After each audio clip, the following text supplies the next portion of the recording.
नमस्कार, साधना प्लस देख रहे हैं आप। पंजाब, हिमाचल, हरियाणा की तमाम बड़ी खबरों के साथ आपके साथ मैं हूं सोनाली ठाकुर। बुलेटिन की शुरुआत करेंगे, इसके पहले नजर सुर्खियों पर। कोरोना के बढ़ते आंकड़ों को लेकर प्रशासन अलर्ट। राज्य सरकार ने हरियाणा में लगाई नाइट कर्फ्यू। प्रशासन ने की लोगों को कोरोना गाइडलाइन के पालन करने की अपील। कोरोना के बढ़ते आंकड़ों के बीच आईपीएल परीक्षा हुई तैयारी। हरियाणा विद्यार्थी शिक्षा बोर्ड ने की परीक्षा की तैयारी। रांदौर में छात्रों के परीक्षा ने की ऑनलाइन परीक्षा कराने की मांग। महम अनाज मंडी में गेट पर रोके गए किसानों की ट्रैक्टर ट्रॉली। नाराज किसानों ने किया सड़क पर जाम। मंडी प्रशासन पर लगाया अनदेखी का आरोप। और पानीपत में एक्सपोर्ट फैक्ट्री में लगी भयंकर आग। कड़ी मशक्कत के बाद दमकल की दर्जनों गाड़ियां हुई आग पर काबू। फैक्ट्री में आग लगने से लाखों का माल जलकर हुआ राख। चलिए बुलेटिन की शुरुआत करते हैं। हिमाचल प्रदेश के क्षेत्रीय कार्यालय नाबार्ड में मुख्य महाप्रबंधक दिनेश रैना ने शिमला में प्रेस कॉन्फ्रेंस किया है। इस दौरान उन्होंने 2020 से 21 के दौरान नाबार्ड के हिमाचल राज्य में कृषि और ग्रामीण क्षेत्र में विकास के लिए आपको बता दें कि 3,339.35 करोड़ का वित्तीय संचालन किया। राज्य के किसानों के द्वारा कृषि परिसंपत्तियों के निर्माण के लिए फसली श्रेणी और निवेश ऋण प्रदान करने के लिए ग्रामीण सहकारी बैंक और ग्रामीण बैंक के द्वारा आपको बता दें कि 2,505.99 करोड़ का पूंजी वित्तीय सहायता जारी किया है। वहीं पिछले साल में तुलना में 56% अधिक है। राज्य में ग्रामीण क्षेत्रों में सड़कों, पुलों पर निर्माण के साथ साथ सिंचाई और पेयजल सुविधाओं के निर्माण के लिए RIDF के तहत 46.53 करोड़ का राशि वितरण किया गया है। आपको बता दें इस दौरान कई राशि वितरण किए गए हैं। साल 2020 से 21 को लेकर ये वितरण किए गए हैं। और आपको बता दें कि इस दौरान राज्य में ग्रामीण क्षेत्रों, सड़क, पुलों और निर्माण के साथ साथ सिंचाई, पेयजल सुविधा के निर्माण के लिए RIDF के तहत 6,063.53 करोड़ राशि का वितरण किया गया है। साल 2021 से दौरान नाबार्ड द्वारा 4 FPL के गठन किया गया और विभिन्न FPL में 1.60 करोड़ का राशि संवितरण किया गया है। वहीं 31 मार्च 2021 में नाबार्ड में सभी जिलों में कवर करते हुए 10.41 करोड़ का कुल अनुदान संवृत्त राज्य द्वारा 102 FPO की मंजूरी मिली है, जिसमें से 90 पंजीकृत किए गए हैं।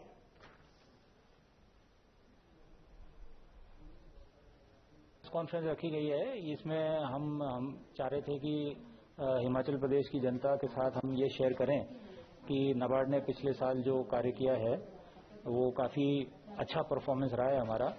लगभग 3,350 करोड़ का ऑपरेशंस हमने हिमाचल प्रदेश में किए हैं, जो कि पिछले साल के कंपैरिजन में लगभग 40% परफॉर्मेंस बेटर हुई है। हिमाचल में टैक्सी चालकों में कोरोना संकट की परेशानी का सामना करना पड़ रहा है। टैक्सी चालकों को 2 वक्त की रोटी खाने की चिंता सताने लगी है। वही लॉकडाउन के खुलने के बाद जहां पर्यटक कारोबार पटरी पर लौट रहा है, लेकिन फिर से टैक्सी चालकों के कारोबार पर संकट के बादल छाए हुए हैं। टैक्सी चालकों ने आर्थिक संकट के साथ साथ कोरोना का डर सताने लगा है। आपको बता दें कि कोरोना के हालात को देखते हुए टैक्सी चालक भी चिंतित नजर आ रहे हैं। ऐसे में लग रहा है कि पिछले साल की तरह कहीं इस साल भी रोजी रोटी पर संकट के बादल न छा जाए।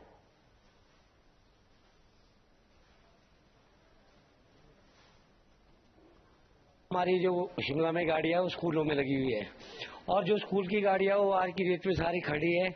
उनका कोई व्यवसाय नहीं है, उनके बारे में कोई सोच नहीं रहा है। जो उनके लोनिंग है या सरकार ने जो भी कहा है कि भी उनके टैक्स माफ कर देंगे, वो कोई माफ नहीं हो रहे हैं।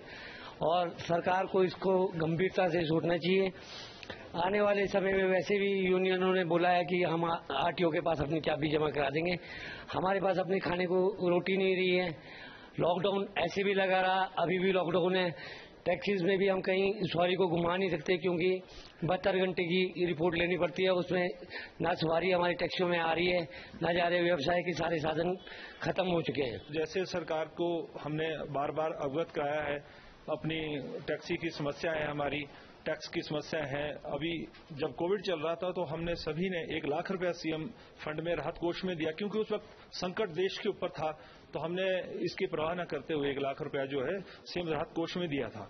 लेकिन उसके बाद भी सरकार से हमने बार बार अपनी मांगे रखी, लेकिन हमने फिर भी इसको हाईलाइट नहीं किया। लेकिन आज इतनी स्थिति खराब हो चुकी है, 1 साल हो चुका है हमें, हमारी गाड़ी किस्तों पे है, हमारी स्कूल की फीसें किस्तों पे है, हम किराए में रहते हैं और लोन हमारा किस्तों पे है। लेकिन आज की डेट में सरकार ने कोई भी हमारे लिए इस तरह का कोई बिल नहीं लाया कि भाई जिसमें हमें जो लोन है वो 0% पे मिले।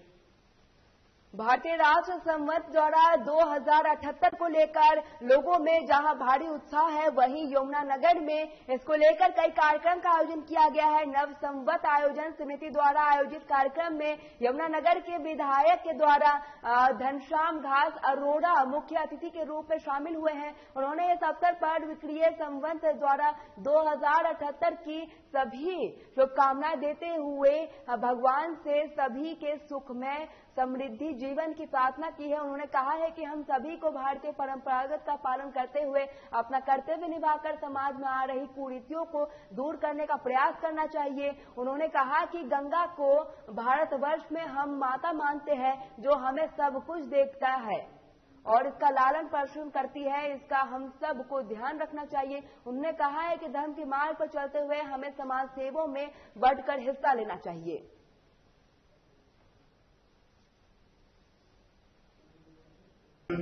आप सभी मित्रों से, मातृशक्ति से ये अपेक्षा रखूंगा कि हम सब अपने अपने धर्म पर चलते हुए समाज हित में, देश हित में और अपने धर्म के हित में काम करें, तो निश्चित रूप से ये समाज की बहुत बड़ी सेवा होगी। और जो लोग यहाँ पर आए हैं, महामारी के कारण सीमित संख्या में कार्यक्रम किया गया। हरियाणा में कोरोना के बढ़ते मामलों को लेकर हुए सरकार ने नाइट कर्फ्यू लगाने का आदेश जारी किया है, लेकिन सिरसा में नाइट कर्फ्यू का कोई भी असर देखने को नहीं मिल रहा है। हालांकि सिरसा के जिला सूचना और संपर्क विभाग अधिकारियों और सिरसा पुलिस द्वारा सिरसा में तमाम बाजारों पर नाइट कर्फ्यू को लगाकर लोगों को निर्देश दिए गए हैं। रात 9 बजे से लेकर सुबह 5 बजे तक नाइट कर्फ्यू रहेगा। वहीं और कोई भी व्यक्ति इस दौरान बाजार में मौजूद नहीं रहेगा। इस दौरान सभी दुकानदार अपनी दुकान को बंद रखेंगे। आज पहले दिन चौक चौराहे पर पुलिस की टीम ने कल से नाइट कर्फ्यू को लेकर नियमों के पालन करने का निर्देश दिया है।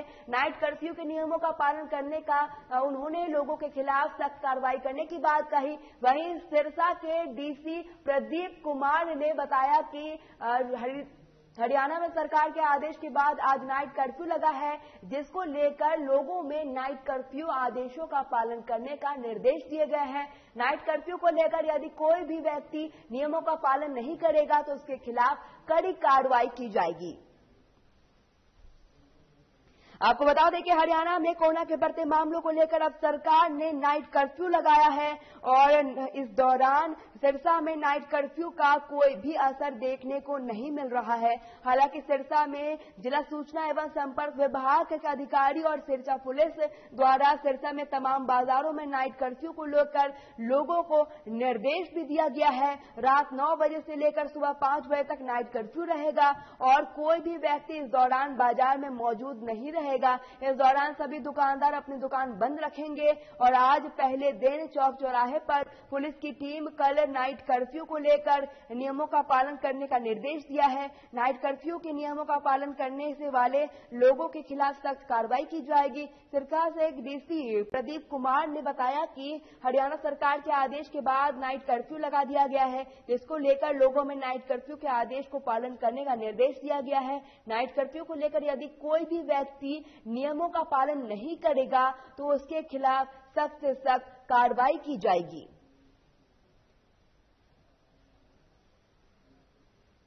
हरियाणा में भी कोरोना के फैलाव के मद्देनजर प्रदेश सरकार ने आज रात्रि 9 बजे से प्रातः 5 बजे तक नाइट कर्फ्यू लगाया है। इस दौरान कोई भी व्यक्ति घरों से बाहर न निकले और नियमों की उल्लंघना करने वालों के खिलाफ सख्त कार्रवाई की जाएगी।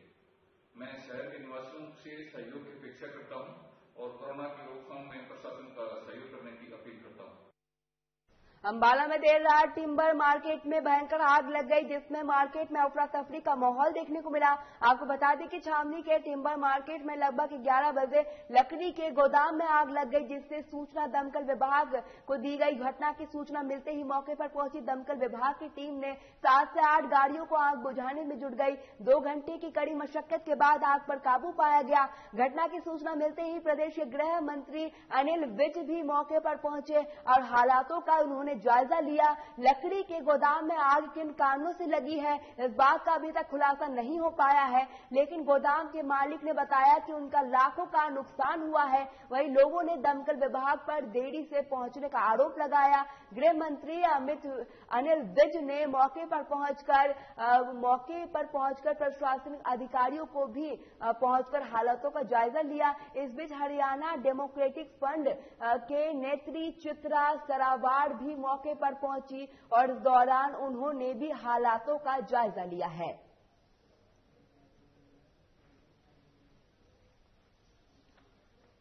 सूचना मिली थी, तुरंत सूचना पर हम लोग यहाँ पहुंचे और अभी हम इसको कंट्रोल करने में लगे हुए हैं। आपको सारी जानकारी जुड़ा के बता दी जाएगी।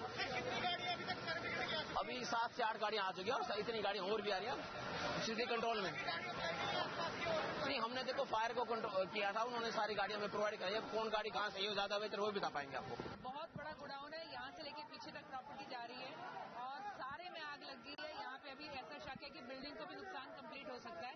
आसपास की बिल्डिंग्स को, बगल में एक मस्जिद थी, पीछे रेजिडेंशियल एरिया है, 10 फुट 20 फुट की दूरी पे बाकी घर है। अभी थैंक्सफुली थोड़ा बहुत कंटेन हो गया, लेकिन जो आग इतनी फैल गई, जो यहाँ पहुंचने पे सुनने पे पता चल रहा है कि दमकल की जो गाड़ी थी जो पहली आई उसमें एक ड्राइवर था, उसमें पानी बहुत कम था। जब वो दूसरी गाड़ी वगैरह लेने पीछे गया है तो उसमें जो एक शब्द सबके मुंह से यहाँ निकल रहा है कि बहुत ज्यादा देर उसमें लग गई। और इनफैक्ट जिनका ये गोडाउन, उनका बेटा खुद दमकल की गाड़ी अपने हाथ में चला के लाया है। कैथल के गांव केकहड़ी में बीते 8 अप्रैल की रात अज्ञात व्यक्तियों द्वारा एक युवक की हत्या कर दी गई है, जिसकी गुत्थी पुलिस ने मात्र 3 दिन में ही सुलझा ली। पुलिस ने गांव के केकहड़ी निवासी एक आरोपी को गिरफ्तार कर लिया है। हत्या की वजह ये बताई गई है कि मृतक के परिवार की एक महिला ने आरोपी द्वारा कुछ दिन पूर्व छेड़छाड़ की गई थी, जिसके बाद मृतक युवक द्वारा आरोपी को गांव से घुसने पर जान से मारने की धमकी दी जा रही थी, जिसको लेकर आरोपी द्वारा उक्त वारदात को अंजाम देना कबूला गया और पुलिस ने युवक को गिरफ्तार कर कानूनी कार्रवाई करने में जुट गई है। मामले में सूचना मिलते ही सोमवार देर शाम डीएसपी रविंद्र सांगवाना ने प्रेस कॉन्फ्रेंस के माध्यम से मीडिया से ये जानकारी दी है।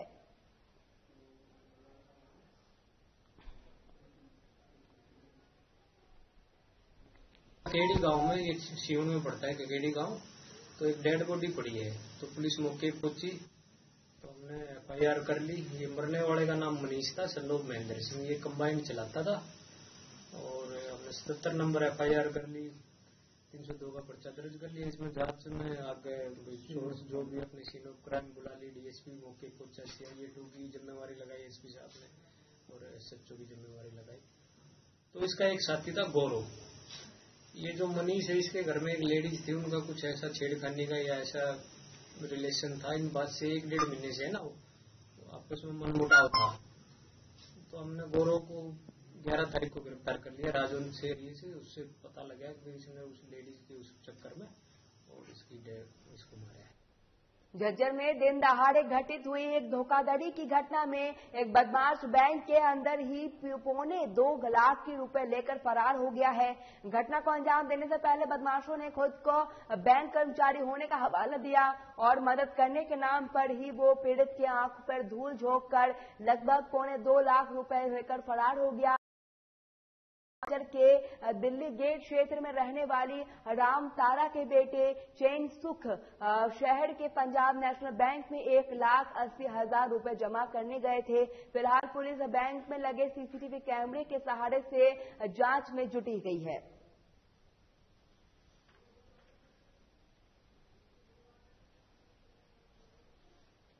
उन्होंने क्या करा, मुझे पैसे जमा करवाने मैंने मैंने कितने मगा 1,80,000 रुपये, मैंने कोई बात ना भर दूंगा।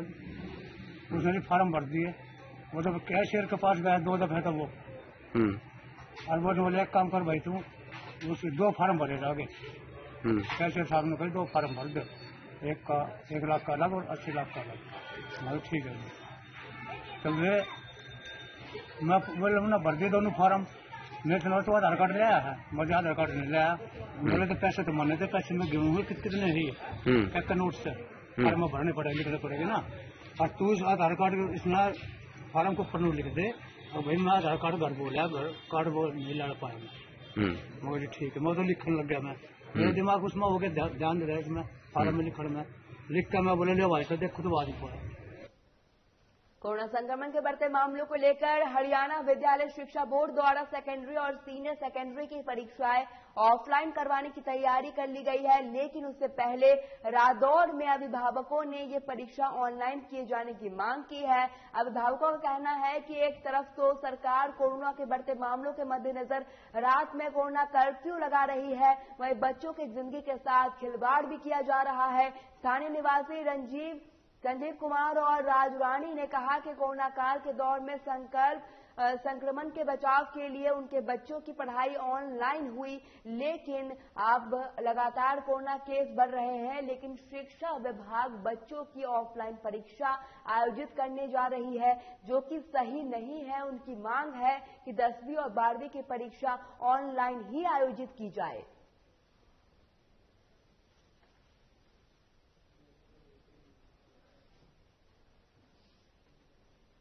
एग्जाम जब की बार सेकेंडरी और सीनियर सेकेंडरी एग्जाम जो हमारे 20 तारीख से हैं, जो 17 मई तक चलेंगे, 20 अप्रैल से लेकर 17 मई तक, और उसकी पूरी तैयारियां कर ली गई हैं। सभी सेंटर सुपरिटेंडेंट्स को हिदायत दे दी गई है कि बच्चे और स्टाफ पूरा कोविड-19 की जो भी गाइडलाइन सरकार ने दी है उन सबको फॉलो करें, सोशल डिस्टेंसिंग का पालन करें और मास्क का यूज करें। तो ये सभी नियम सख्ती से फॉलो होंगे सभी सेंटर्स में। देखिए कोरोना काल बढ़ रहा है, बच्चों की पढ़ाई ऑनलाइन चल रही है, तो बच्चों की पेपर भी ऑनलाइन ही होने चाहिए। कोरोना काल में बच्चे बाहर स्कूलों में पेपर देने जाएंगे तो बच्चों की जान को तो खतरा है इसमें, तो इसलिए बच्चों के पेपर भी ऑनलाइन ही होने चाहिए। जैसे कि पढ़ाई भी ऑनलाइन ही चल रही 2 साल से, 1 साल से पूरे पढ़ाई 10वीं 12वीं के बच्चे जैसे घर में बैठे ही पढ़ाई कर रहे, तो इसलिए पेपर ऑनलाइन ही होने चाहिए। कि कोई भी व्यक्ति किसी भी रूप में घर से बाहर ना निकले, जारी आदेश नियम की अवहेलना करने वाले पर आपदा प्रबंधक एक्ट के तहत कार्रवाई की जाएगी। जिलाधीश सुजान सिंह ने कहा कि सरकार की तरफ से कोरोना के बढ़ते मामलों को ध्यान में रखते हुए निर्णय लिया गया है, जिसका अनुपालन जिले के प्रभावी तरीके से सुनिश्चित की जाएगी। उन्होंने कहा कि नाइट कर्फ्यू के दौरान जिले में लोगों की गैर आवश्यक गतिविधियों पर प्रतिबंध रहेगा।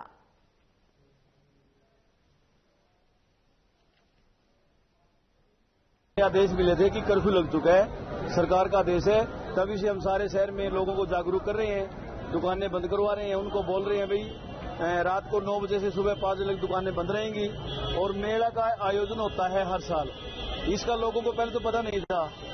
अब जब से कर्फ्यू के आदेश है उसके बाद इनको हम समझा रहे हैं, दुकानें बंद करवा रहे हैं और इनको अंदर मंदिर में कह रहे हैं भी आप मंदिर में आराम करो। जो भीड़ है यहाँ उसको प्रशासन कैसे काबू करेगा? वैसे उनको समझा रहे हैं, जागरूक कर रहे हैं, और ये कुछ लोग मान भी रहे हैं हमारा कहना। ये दोगमार के 12 बजे के बाद जाना भी शुरू हो जाएंगे।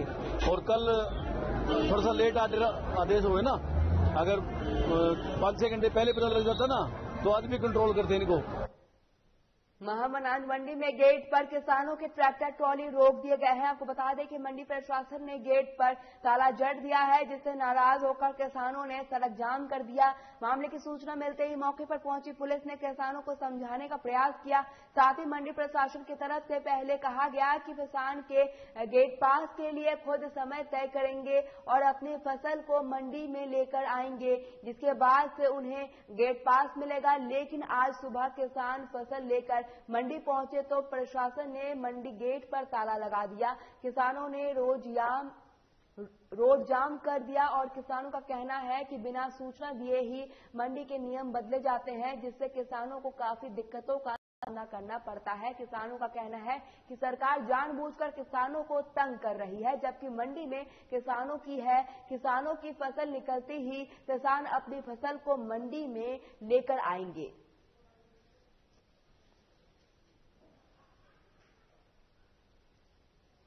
अगर सूचना दी किसानों को पहले तो कई बिना मैसेज जिस दिन क्यों निकले उसी दिन आ जाओ, फिर बिना सूचना दिए एकदम ये कर दिया जिसका मैसेज आ रहा है वही आ हुआ। क्या किसानों को इस बारे में सूचना नहीं दी गई? बिल्कुल नहीं दी गई।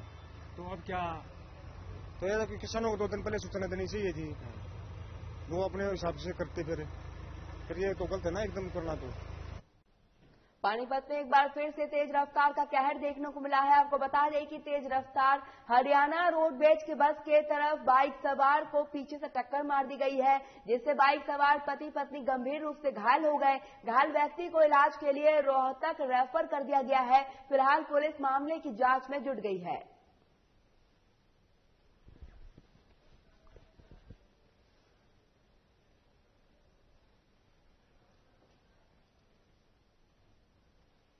पानीपत के भैंसवाल मोड़ स्थित ऋषि चौक पर उस वक्त हड़कंप मच गया जब ऋषि चौक स्थित एक आरबी कलेक्टर एक्सपोर्ट फैक्ट्री में भयंकर आग लग गई। आग इतनी भयंकर थी कि कुछ देर में ही करोड़ों रुपए का माल जलकर खाक हो गया। जैसे कि आग की सूचना फैक्ट्री मालिक और स्थानीय लोगों ने दमकल विभाग को दी है। घटना की सूचना मिलते ही मौके पर पहुंची दर्जनों दमकल विभाग की गाड़ियां आग पर बुझाने में जुट गई। 2 घंटे की कड़ी मशक्कत के बाद आग पर काबू पाया गया। इसी आग की घटना में करोड़ों के माल जलकर राख हो गया।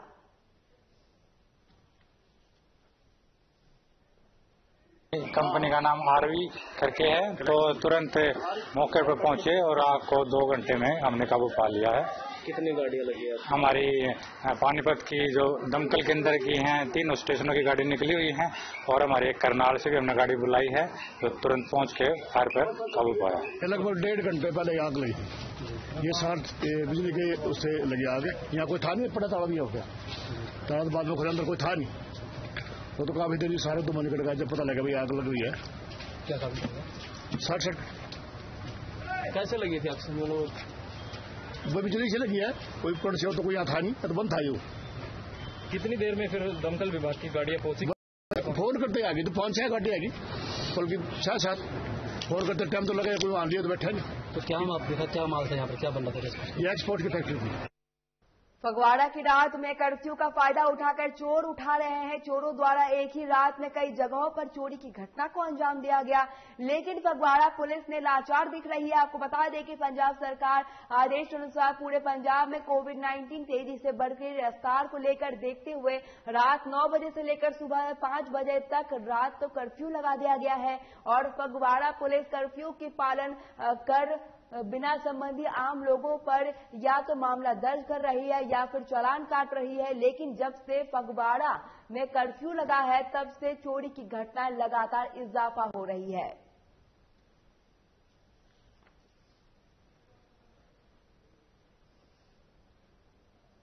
क्योंकि 11 साढ़े 11 बजे तक मोस्टली सारे सौंदे ही हैं ਅਸੀਂ। ਹਾਂਜੀ ਤੇ ਕੀ ਸਮਾਨ ਲੈ ਗਏ? ਬਾਹਰੋਂ ਏਸੀ ਮਸ਼ੀਨ ਹੀ ਲਗਾ ਕੇ ਲੈ ਕੇ ਗਏ ਨੇ।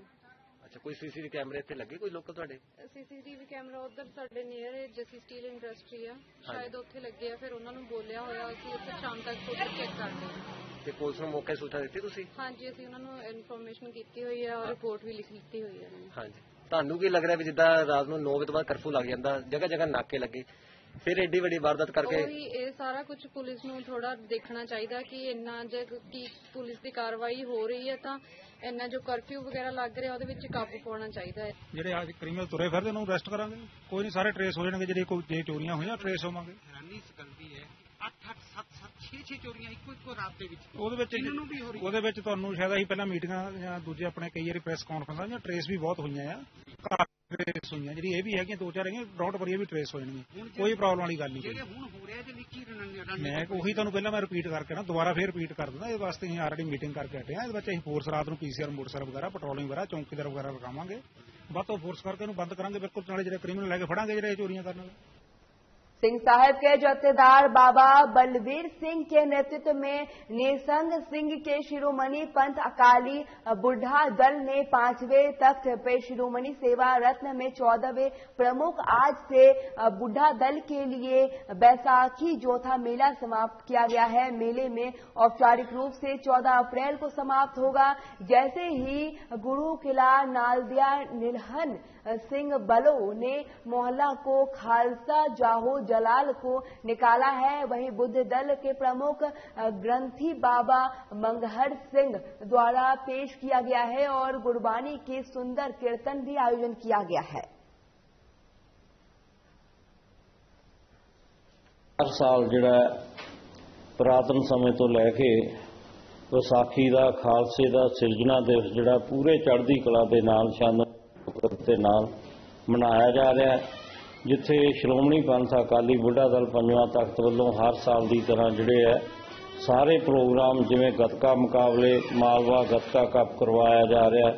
उत्थे ही धन धन साहिब श्री गुरु ग्रंथ साहिब जी के अखंड पाठ साहिब कल आरंभ होए सी ते अज दसम ग्रंथ के अखंड पाठ साहब आरंभ होए ने ते नाल ही जिवें आपां जिथे श्रोमणी पंथ अकाली बुढ़ा दल वालों जिहड़े सारे प्रोग्राम कीते जा रहे ने। जिहड़ा तलवंडी साबो है इसनूं 6 सैक्टरां में डिवाइड करिया होया।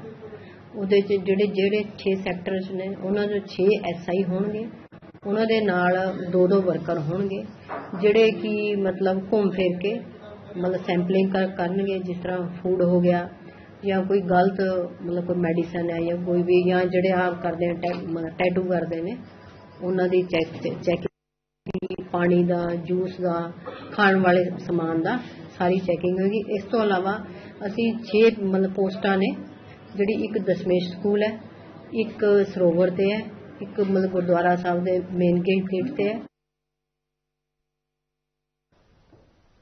बीकेवेट पुलिस ने एक बड़े ऑपरेशन में 260 ग्राम हेरोइन के साथ एक व्यक्ति को गिरफ्तार किया है। बीकेवेट उपमंडल के डीएसपी राजवीर सिंह ने एक संवाददाता सम्मेलन में कहा, पुलिस टीम को देख एक बाइक चालक वापस भागने लगा, जिसे पकड़कर तलाशी ली गई और उसके सब्जी के थैले से 260 ग्राम हेरोइन बरामद की गई है। फिलहाल पुलिस ने मामला दर्ज कर मामले की जांच में भी जुट गई है।